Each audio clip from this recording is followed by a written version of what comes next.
what to say to you except that I give Fred a lot of credit because that first half, he's under a tough situation here where you lose that many games in a row and you get no players back, and he's played everybody tough. We watched the Maryland game and did an unbelievable job there, and he did an unbelievable job against us. Every time we pulled away, he found a way to hit some shots and make some plays, and I can't be very excited about us, even though it looks like we shot well. We did shoot well from the three.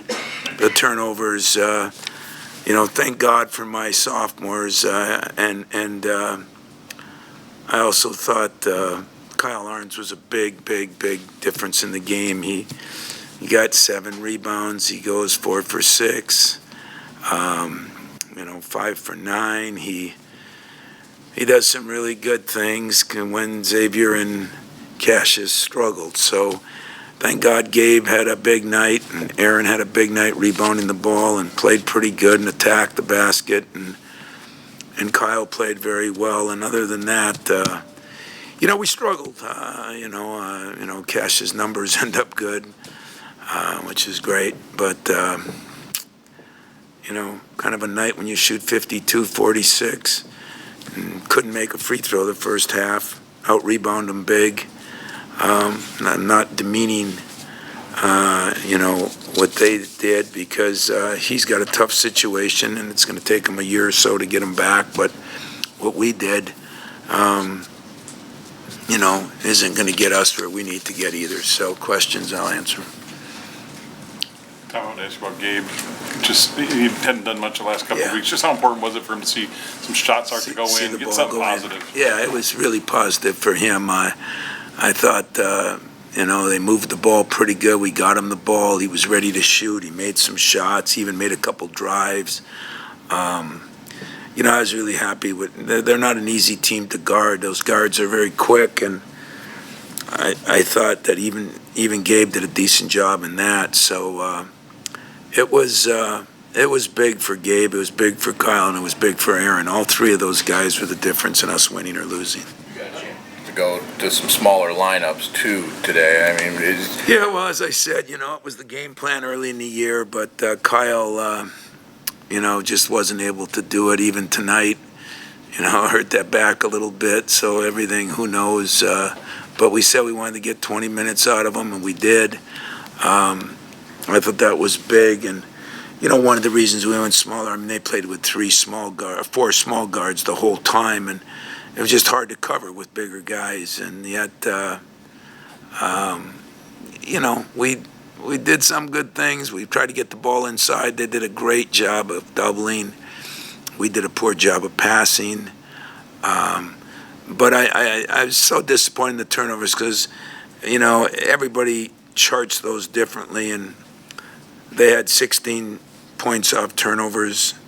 If they scored, what did they score? 65. I thought it was 60 points off turnovers. That's what it felt like where I was. You talked about the other day at your presser about trying to find something in these last few games a little bit. And I'm wondering what you see from that small group and how much they've actually gotten to play together, like a lineup like that, and any practices, other things throughout this year. Well, as you know, the big difference is Kyle, and Kyle has not, practiced up in the last 2.5 weeks. He didn't, hardly ever practice. So we got a few practices in this week with it, and we'll do that more. But, now we'll play a team that's, in Iowa who's bigger than big. So, that can work for you and against you. And but I think there's times it could really help us. It just, don't get fooled by it in some ways. It still is a problem with our 4-man.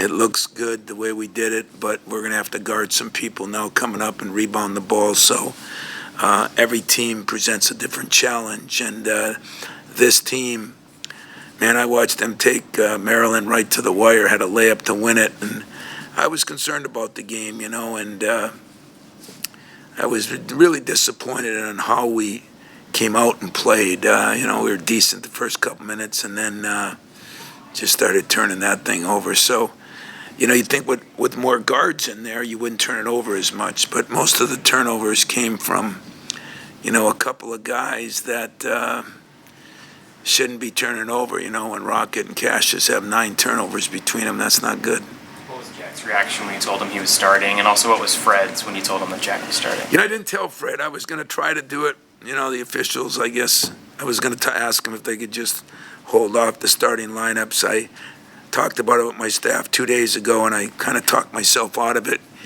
because you don't want to interrupt we're not playing the greatest right now.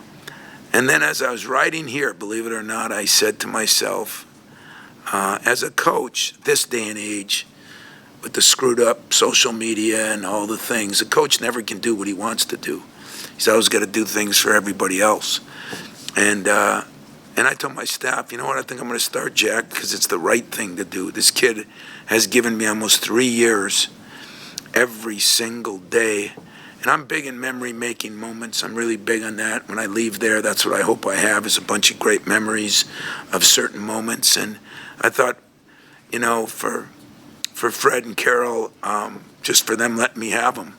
And for Jack, it wasn't completely. The kid's a pretty good player. You saw at the end he made some plays, and I let him go home last night. Carol probably won't feed him next time he comes home because, it's blood is thicker than water, but they also know where they get their paychecks, so they're probably not happy with Jack. But I'm so proud of that kid and what he's done, and just the kind of student, the kind of person, and the kind of player, and every day he brings it.